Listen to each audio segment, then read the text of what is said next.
Hi guys, good morning again. So today again, I'm going to be answering a very important question that many of you have been wondering.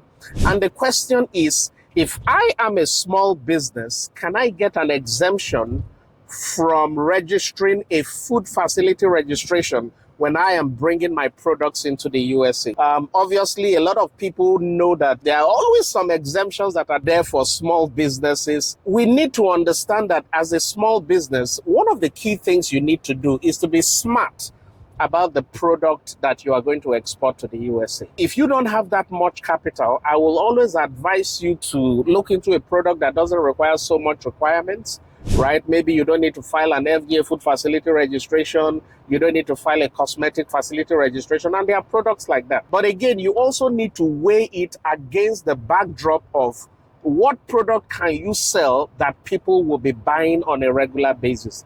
And that's why food is one of the best things to export, right? Especially food coming from Africa, because a lot of our products are more natural. They are not genetically modified.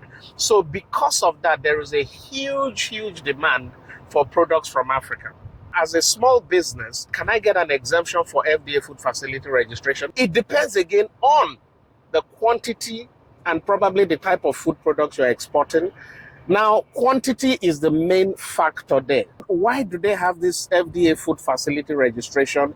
It came about after 9/11. A lot of us remember 9/11.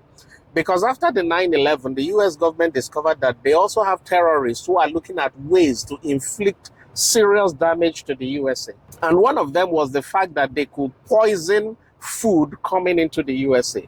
So what they did is to set up the food facility registration so that anybody bringing in food into the USA will first of all have to register their facility.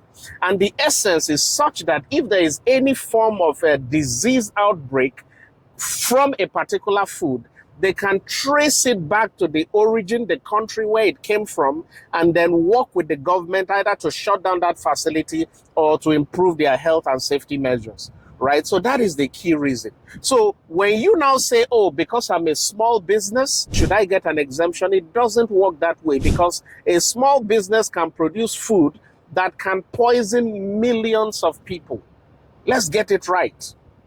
It's not about the size of your business. It's about the quantity of what you're shipping. So you need to understand the difference between a commercial and a personal quantity.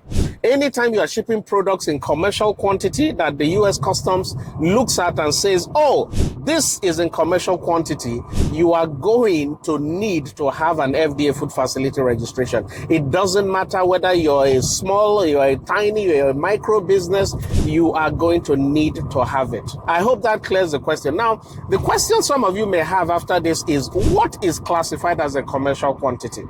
And I always look at it this way, right?